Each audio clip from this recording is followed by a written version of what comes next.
At Kroger, no matter where you order free pickup, you get the same great deals as you'd get in-store. So you can save when you order during band practice, or at the dog park, or wherever. Start your cart with the Kroger app and save from wherever today. Kroger, fresh for everyone. $35 order minimum. Restrictions may apply. Subject to availability. You can save an extra $10 when you spend $40 or more on a great selection of participating items. Just look for the signs and save at Kroger.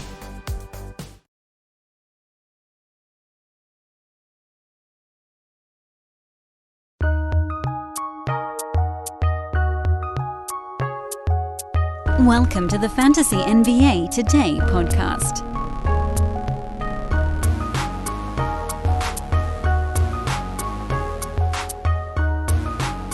We got humid rain in Southern California. I don't know where the hell I am right now. Our pets' heads are falling off. It's Thursday, that much I know, and it's off-season episode 109? Question mark? Pretty sure.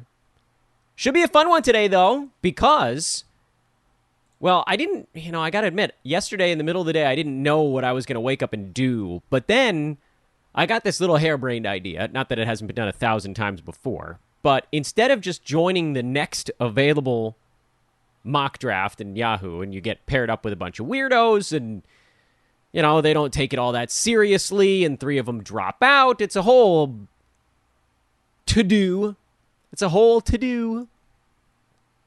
Thought I'd just see if folks on Twitter wanted to join it. So we did. On top of that, this one is actually built to be a Roto mock. So as we're going through, I hope that folks treated it as such. And we'll get, I think, a little bit of a better idea of what this latest Yahoo board update has done to draft positions. And I think you'll see some of the injury-prone guys, not injured guys, but injury-prone dudes going a little bit closer to where I'd expect them to go, as opposed to that last one we talked about last Friday, where everybody that had even an inkling of injury went late, or like 90% of them did. So that should be pretty fun. I want to try to talk about this one. This will probably be a 2-episode mock, because it is a bit more geared towards the way that we actually handicap these players on the show. But we'll see. We'll see how it goes. You know, I like to keep these off-season episodes between 25 and 40 minutes long. I happen to talk a lot. My cross to bear. And we'll take that and we'll get rolling here. So welcome to the show, everybody. This is Fantasy NBA Today, a Sports Ethos presentation. SportsEthos.com, the website. ETHOS. That's how you spell ethos. I am Dan Bespris, at Dan Bespris on Twitter. DANBESBRIS. Handful of you are new Twitter followers, which means I think a handful of you are new podcast listeners, perhaps. If you are, welcome. To everyone else, thank you 1,000 times over for your continued support, for listening all off-season long.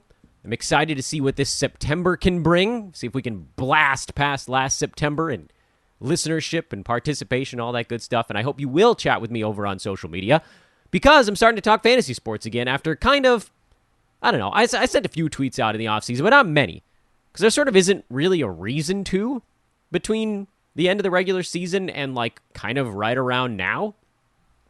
But we're getting back into that as well. I've got plenty of promos to talk about, but we're going to save those for the middle of the show because I don't want to lose you guys here. That's what we're talking about today on the pod, and so that's what we will romp into right now. And by romp, I mean, I want to start with a slight preface here on this one, and apologies to everyone that was in the mock draft. I didn't tell you I was going to be doing this beforehand, but I basically auto-drafted with some very slight tweaks. There was like a sort of an embarrassment factor in some of the potential auto-drafts. Like, I wasn't going to let myself get auto-drafted Russell Westbrook or something like that, because then you just look like a moron. But for the most part, if there was someone okay near the top of the board, like in the top 3 or 4 names listed, that was the direction I was going to go. I did no reaching at all in this mock draft because, and now I'll tell you why, I tricked you guys. I'm like John Turturro's character in Mr. Deeds. I'm very, very sneaky. The reason I did it this way, and I think most of you can already guess the answer, is because I want to see what everyone's doing. So last week, we did a mock draft on Friday where I just dropped myself into the next Yahoo 9-cat head-to-head mock room. And that was fine. It was pretty fresh. That was a Friday. I did it on Thursday, actually, last week. It was pretty fresh after Yahoo updated their rankings. So it was somewhat shocking to see where a lot of the players were going.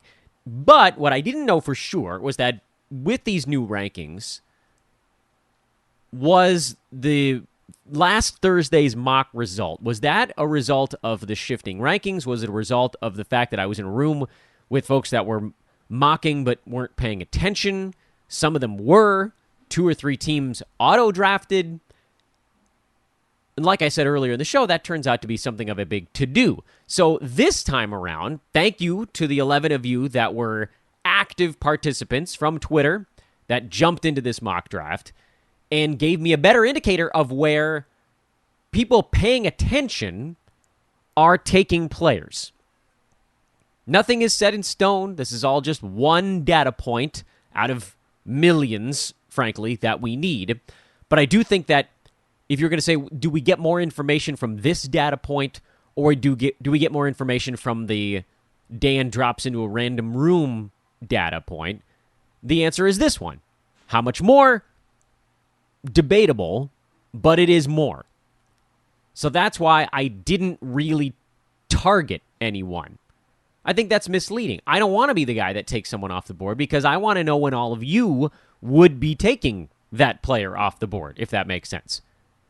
So with that important preface, now we can go ahead and dive in. And like usual, we can basically just start at pick 2 because y'all know who's going at pick 1.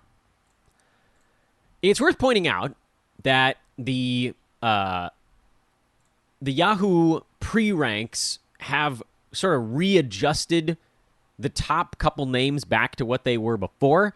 However, as is often the case, Giannis and Luka usually, although not as much Luka in this one, do get a bump up the board. So in this particular draft, Giannis, went second overall, which certainly, if you're going to take either Giannis or Luka in the number 2 spot, you would lean to the Giannis side. Still, I made it pretty clear that this was a Roto draft, so is this too soon on Giannis? I would argue probably, because you don't really want to build a punt free throw team in Roto.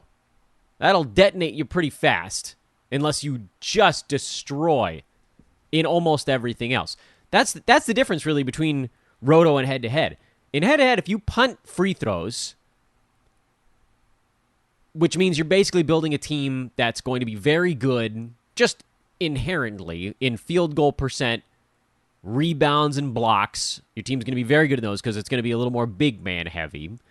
And then you hope that you can also add 2 to 3 other categories where you are pretty darn good. And in fact, you're probably going to be decent in turnovers in a punt free throw team because you're probably not leaning too hard into a big-time guard lineup. But then there are guards like a DeJounte Murray that kind of fit that build a little bit where they will get you some assists and they lean into the rebounding and the field goal percent and stuff like that. And so maybe then you can get really good at steals is a possibility in such a build. You need, 2 more? If you want to be really, really good in 6? Because if you're in a punt free throw team, you're probably not going to be that good at 3-pointers. You could cover it, but a lot of those guys happen to also be good at shooting free throws. In Roto, you can't. If you're going to punt something, it has to be just one thing. And it can't have that trickle-down punt effect where you're like, okay, well, I'm a punt free throw team, but that also kind of means I'm not that great at 3 points. Maybe I'm not that awesome at scoring, although, you can make up a lot of that. So maybe you're still fine at scoring, but I'm probably not that good in threes. Probably not that awesome in assists. There is a way around it, but it's imperfect.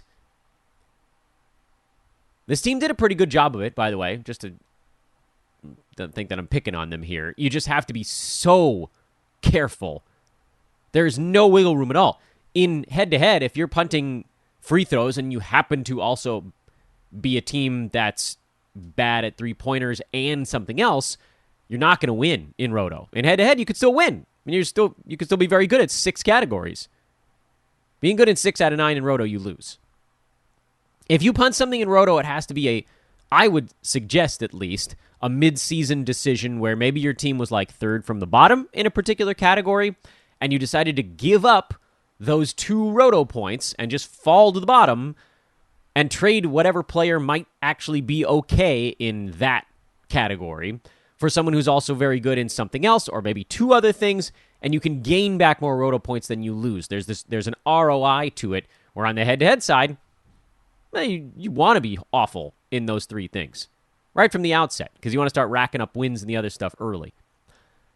Joel Embiid went 3rd. Kevin Durant went 4th. I happen to like both of those. If you want to flip them, I'm fine with that as well. You guys heard my week-long discussion of guys that I think should go number 2 in Roto leagues, and I think it's those 2 guys because outside of Jokic, those are the guys that have an outside shot at being anywhere near number 1 player in per-game value, and then we just hope that they survive the year. Steph Curry went 5. He had been dropping a little bit. Seems like he's moved back up the board just a tad. James Harden has been on the rise lately.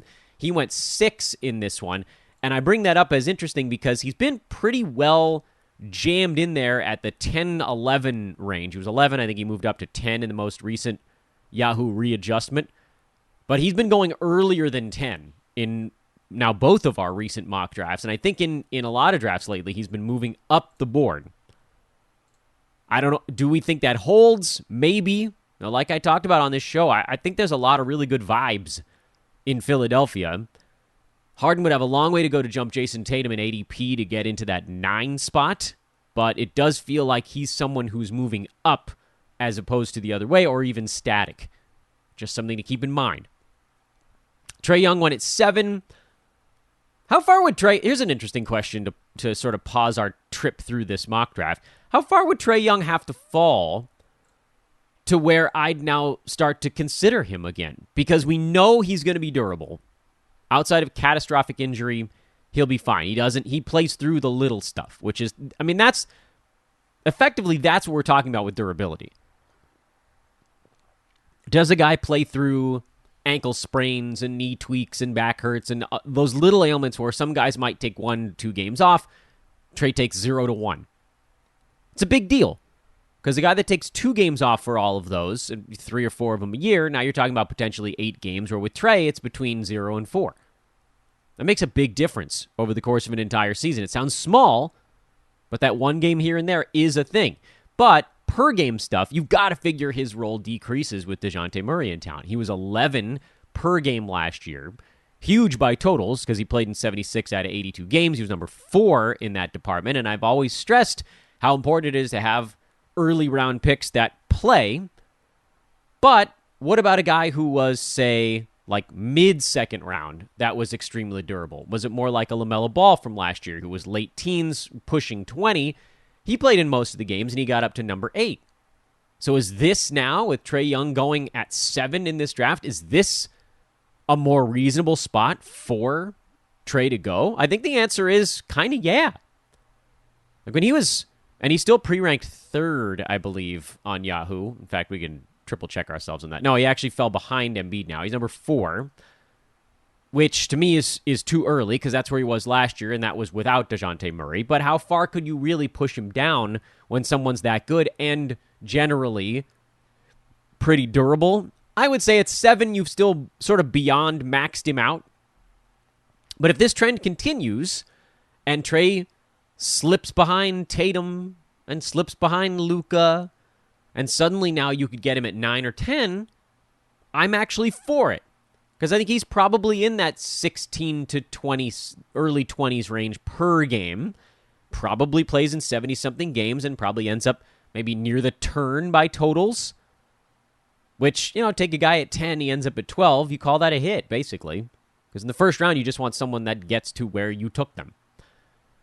Luka went at 8. By the way, golf clap for all of you guys. I had a feeling this is something that might happen when you got some dedicated Roto fantasy players into a room together. Luka goes later. Jason Tatum at 9. That's a pretty good spot for him. LaMelo Ball at 10. That's where he's been going. Damian Lillard at 11. This is something I thought would happen. We've been watching these numbers. Dame has been slowly climbing in ADP, but he hasn't really been able to jump over the likes of Kyrie Irving or, well, Ja Morant. He's going to be ahead of Ja Morant anytime very soon. Ja's falling because of the pre-rank adjustment. I keep thinking Dame is going to pass Kyrie and be a guy who goes on the turn. And when I say on the turn, I basically mean 11, 12, 13, or 14. I kind of lump 2 teams into that bucket. I know that's inaccurate. Sorry. But that's where I am. But he went at 11 here, most notably in front of a few guys that pretty typically go before he does. That's something to keep an eye on. If you get into a more competitive league, do you see Dame go earlier in all of them, or was this an outlier? We'll find out when we do more of these. Here's one that surprised the crap out of me. Karl Anthony Towns went at 12, which, look, I get it. I'm down on Towns this year in terms of what Rudy Gobert being around is going to do to his per-game production in specifically rebounds, and I think also trickling a bit to field goal percent. But he was 8 per game last year. He was 3 by totals last year. There's kind of no reason for him to fall this far. Adjusting down is one thing, but adjusting from 3 to 12, and we're looking at this by totals again, that is a huge drop-off. JJJ, who you probably didn't expect me to say his name right now, but I'm saying it because he was number 14 last year by totals because he was very durable, but on a per-game basis, he was in the late 30s. That's basically what you're saying you think Cat is going to be this year by drafting him at 12. Now, JJJ is a little bit of an extreme one because he played in 78 out of 82 games last year, and maybe you think that Cat's more like 74, 75. So, okay, fine. There isn't a great perfect comparison on that mark from this last season, but basically, someone playing in a ton of ball games. We already told you LaMelo was outside of the top 20 per game, played in 75 games, and he was number 8. So worse than that. So you're talking like mid to late 20s per game and durable would be your handicap of Cat if you really think he should be going at 12. You think I agree with that? No, I think this is a steal. I don't think this is something that happens regularly. I think that everybody's just sort of got caught up in it here. He should be going in front of Luka. He should probably be going in front of Dame. He should probably be going in front of LaMelo Ball. The other stuff is a bit arguable, but Cat going later than 9, I think, is a pretty good grab. And the only way that this one blows up in your face is if he gets hurt. Because there is a possibility that he falls back towards that same thing like with Trey, like 16 to 22 per game is possible. With Cat, you could see that sort of erosion. I don't think it'll be quite that far, but it's possible. And then, I mean, he still gets this mark with even a little bit of durability there. Now, as much as I love getting Cat at 12, I'm not a huge fan of getting Ja Morant at 13. I don't think he makes sense on the Roto side. He has been neither durable nor a per-game monster. I need one of those two things if I'm taking a guy this early. So, as happy as I was about this dude getting Cat at 12, I'm less thrilled about that pick at 13, especially when you consider some of the names that went in the middle of the second round. Although not this next one. This is interesting because Anthony Edwards went at 14 here after he went at 13 in our last mock, and he's nowhere near any of this stuff in ADP. His ADP is 27.1. He's pre-ranked 25. He was 30 last year by totals and was somewhat durable. So you're talking about a huge flying leap for Edwards, which is possible. Free throw percent goes from 78.5 to 82. Field goal goes from 44 to 45.5, 46. You're starting to push it a little bit, but I don't know how much more he does on a team that has that many options. Someone's going to have to get hurt to clear the runway for him to get that much run. But I get it because some of these other names are pretty risky. Anthony Davis was third off the board in the second round. I actually really like him there, especially if the Lakers make a trade. I really want to see the feelings get better around the Lakers before I take the plunge on Anthony Davis. And so if I had the option here, Kyrie Irving going just behind him at pick 16 is the direction I would have gone, because the vibes in Brooklyn somehow are actually better than the vibes in LA presently. It might not be the case 4 weeks from now, but that's where we're at. Tyrese Halliburton went at 17. It seems like everybody just forgot about LeBron, who was top 5 per game last season. And again, there's a vibes thing going on here, but LeBron was also an example of someone who was so freaking good per game that despite missing almost a third of the season, he was still number 16 by totals. So yeah, I mean, this is a really easy spot to take him. Paul George went at 19. No big surprise there. That's about where he's going to go, and that's a pretty reasonable spot for him. Booker at 20. I'm good with that. Freddie VanVleet at 21, because this is an interesting spot too, and it's actually interesting because of the next 4, 5, 6, 7 names that came off the board. This is the spot where we had previously witnessed Donovan Mitchell and Darius Garland going. They were almost like a package here in the latest Yahoo revamp of their board. And my assumption was safe, I think, in saying that they were both going to start going lower, but we didn't really know where. And I still don't think we really know where until Yahoo rebuilds their second round and third round. All we knew is that other guys were going to jump them. So Freddie VanVleet jumped them. DeMar DeRozan went at 22. It's pretty early for DeMar, but that's, again, this is sort of up where he is. His pre-rank is 21. I don't think we should be that surprised at this point. Domantas Sabonis at 23, I'm good with that. Kawhi Leonard at 24. I think, again, this is a shimmering example of what's happening in a competitive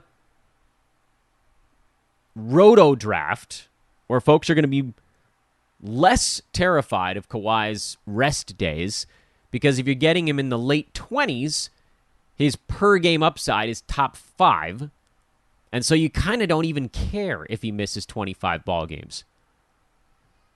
I was really curious where Kawhi was going to go in this draft. He was one of the names that I was watching most closely, and I'll probably jump into some other Roto mocks that I may or may not discuss on the podcast. I'm trying to do this like once a week or so. I don't want to wear out the mock draft thing, but there was a lot of interesting stuff here because we did a different format, and this is sort of after the Yahoo board has settled a little bit. But this is very much a Roto play, where I think if you're in a head-to-head league, you see Kawhi continue to go later and later because everybody's petrified of him, even though they should be petrified of half of the guys we've talked about already. But in Roto, I mean, honestly, anything past like 18 is juicy as hell for Kawhi. But how far could he possibly go? You start to take him, I mean, really, like, after LeBron, you go Booker, Kawhi, that's the direction. Time Lord first off the board in round 3, which, again, this is one of our, I think, longtime followers here as well. I don't think Time Lord's going to go there in most drafts. His ADP is 37. By the way, I don't dislike it. Let me rephrase what I'm saying here. I don't dislike the play. He is, however, injury prone. He has a ton of per game upside. We know that about him. He's had stuff in the finals. He had stuff throughout the offseason, so there's a little bit of a fear factor there. I actually, as much as I love Robert Williams, I probably don't take him to start the third round because there are simply safer plays there, especially here for this particular team who obviously has Nikola Jokic, so they can kind of do no wrong. But after going the Kawhi Leonard route, you kind of don't want to double up on that kind of player because as much as you love the per-game upside, if you're suddenly now filling in 50 missed games for your second and third round picks, they better be pretty good or the sort of totals. Okay. Boink. Put a pin in this discussion. We're going to come back to it after I finish talking about round 3. And then I think Well, maybe we'll just get up to the halfway point here because we're already at some 25-odd minutes. Here's what I want to do the rest of this podcast. I want to get through a couple more names on this board. Damn, I really want to get through round 3, but I'm going to have to do it a lot faster than we're going right now. I need to remind you guys about the draft guide, and I want to talk about this totals versus per game concept in Roto and just get into it a little bit more. But I can't do all of it, so I have to pick and choose. So what I'm going to do first is, and I have to do this every day, guys, gals, everybody, go to sportsethos.com. For goodness sake, go to sportsethos.com and get yourself a fantasy pass or a draft guide today. We added a streaming tool, a schedule grid, an ADP tracker to the already robust player profiles, team previews. You got every position categorized. Centers, power forwards, point guards, the whole thing, all the way down the board. That's the player profiles. The team previews as minute per game projections mixed in there. You got guys that busted out in the second half last year that are still functioning like sleepers this season. You got factor fiction. You've got beginner's guides. And you have so much more on the way. The Brewski 150, just mere weeks away from the Fantasy Pass. Even sooner in Ethos 360. If you're into sports betting, get the 360 package because that's got the earliest access to the Brewski 150. It also has the Wager Pass, the DFS Pass, Fantasy Pass all rolled in together. If you're just a season-long fantasy player, the Fantasy Pass is perfect. It's $5.99 a month. It's a 6-month membership. You can cancel at the end of 6 months or you can let it ride. You'll have all the draft guide stuff, earlier access to the B150, and all the in-season premium access here at Sports Ethos. If you're a crazy person and you only want draft guide materials, that's available as well. SportsEthos.com. It's very easy to find. You just go either to the NBA tab, and you can click on the draft guide. It's in one of the lists in the drop-down there, or you can go to the premium tab. It's all listed there as well. Really easy to find. We revamped the menus over at Sports Ethos. Really excited to move some of the Q&A stuff back into our forums this year. We're going to get video Q&As back into the mix this season. So much to do. And again, it's not that I'm begging. I actually think this is more than worth your while. If you want to win your league, this is the way you do it. But also, it powers Sports Ethos. This is how we continue to expand, grow, bring so many awesome minds into one place, and how I can keep doing this podcast year-round. So check out the draft guide and the fantasy pass at sportsethos.com, and I'll be tweeting about it as well. Recruiting pitch, all still out there. If you want to cover a team as a podcaster, if you want to write about fantasy, hit me up on Twitter at Dan Bespris, DanBesbris. Please do follow me over there as well, because I'll be continuing to talk about all of this stuff. And the other thing we're going to talk about on today's show, really wanted to get through the third round, but you know what? We can do that on tomorrow's show. That'll roll through the weekend. I think it's really important, actually, that I mention one thing here on the totals per game discussion. I've historically and recently, too, so I guess all-encompassingly, I've talked about how guys at the top, I weight totals heavily. I do. And so when you look at someone like Kawhi, who could be a top 8 per game fantasy guy this year pretty easily, frankly, but probably only plays in about 60 out of the 82 ball games, and that probably does keep him pretty close to the edge of the first round, possibly even still in it. And we talked about someone like a Time Lord, who's probably, he was on the turn this last season. I don't know how much they push him based on, all the little injury stuff, but let's assume that his role is largely unchanged, and so he's an early second rounder per game, and he also plays in about 60 out of 82 ball games or something in that neighborhood. And we saw this last year, that dropped him into the early third round. So if there's any drop off at all, that would move him into the early to mid, call it third round. Now with Roto, one of the beauties of looking at totals is that you also bring in, we've talked about this before, last year I said, you fill in the game with Dante DiVincenzo. So, 60 games of Robert Williams and 22 games of Dante DiVincenzo. I think I even just said 22 DiVincenzos. And this coming season, I don't know who that, edge of streamer guy is going to be. We'll see at some point. But the point is, you have these games you're logging in the book, and then you can also tack on the missing games with a streamer. There is kind of an energy tax that goes along with that doesn't really get caught in the mathematics. Because obviously, if you're looking at math, whoever has the better totals rank in Roto, we're still talking about Roto here, is the better play for your team. Especially at the front end of the draft, because, then you're not like filling out missing categories or whatever it is. So, like looking at last year, Kevin Durant was number 12 in 55 ball games. Steph Curry was number 13 in 64 ball games. In Roto, that actually makes KD substantially better because you're able to fill in 27 DiVincenzo's, where with Steph Curry, you're only able to fill in 18 DiVincenzo's. In head-to-head, it kind of flips. The problem that I was starting to talk about for a team that might go Kawhi Leonard at 24 and Robert Williams at 25 is that at a certain point, your DiVincenzo's actually do get slightly worse. There is a slight, but it's not nothing, tapering, where if your second and third best players miss 50 games combined, you're filling in, say, half of those with your, just say 11th best player, and then half of those with your 12th best player. And then if anyone else on your team misses games, you're filling in those games with your 13th best player and your 14th best player. And the streaming capability of your team actually gets slightly worse. It is damn near impossible to quantify this and to say, okay, well, I took Kevin Durant, he's going to miss, or I took Kawhi Leonard, he's going to miss 22 ball games.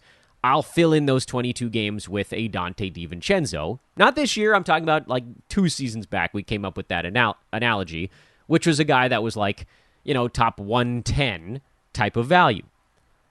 Okay, great, but when your second guy goes down, your pickup is likely to be somewhat worse. Now you're filling it in with a top 125 guy. And if you have a third guy that goes down, now you're filling in the missing games with a top 135 guy. And it goes on like that, where you simply can't fall that far behind, or you start to have to play bad players to make up the ground. So, the point of all of this is to say it's not always so cut and dry that you want the guy with the higher per game upside, even in Roto Games Cap. For 1 player, 2 players, maybe that's the case, but you simply can't have that many hurt guys, or it does start to put a dent into your ability to keep up in games played. And if you fall behind in that, then you start to have to play guys that are worse. And so it almost sounds contradictory for me to say I love Kawhi Leonard at 24, and I also love Robert Williams at like 30, but I don't love them together at 24 and 25 or 20, 20, I guess it would have to be 24 and 25 because that's where these 2 teams get their picks, but just like fundamentally in your head, taking one as your second rounder and the other as your third, it puts you in a position that's so precarious that you basically have to draft really healthy guys for the next 3, 4, 5 rounds in a row because you don't want to have to go that deep into streaming. You don't want to have more than 4 guys hurt, or you literally can't field a proper starting lineup for your team. I'm a big fan of lagging a little bit behind in games played, 15, 20, 25 games. But if you're not fielding a proper team because you don't want to play a streamer that's top 130 value and you're 50, 60 games back, eventually you're going to have to play crummy players. And that hurts. And so then you kind of have to ask yourself the question, all right, what is better here? Do I want Robert Williams, who was 25th by totals, but only played in 61 games? Or do I want Rudy Gobert, who was 23 by totals in 66 ball games? Because when you think about the math, you're like, okay, well, with Time Lord, I fill in 21 games. That probably covers that extra 5. So Robert Williams plus 25 DiVincenzo's is probably better than Rudy Gobert plus, 21 DiVincenzo's, than Rudy Gobert plus 16. But is Rudy Gobert plus 16 DiVincenzo's better or worse than Robert Williams plus 21? Pick the guy that's a round worse. This analogy makes no sense because DiVincenzo was terrible last year. Last year it would be like using Dwight Powell as your DiVincenzo versus Denny Avdia as the next guy down the rung, or like Patty Mills as the next guy down the rung, or something like that. And I went long, and we only got 25 picks in. Well, more tomorrow. Fear not. Weekend edition coming up. That'll be off-season show number 110. Thanks for listening, everybody. I'm Dan Besbris. This is illuminating. We're learning a lot from this one in a way that I don't think we really did from the last one. But that's why this stuff is interesting. You see where everybody's moving. You see how folks are thinking, what makes them tick. And we get into some of the theory. You guys know I love theory. Okay, that's it. Have a great Thursday, everybody. I'll talk to you all tomorrow. So long.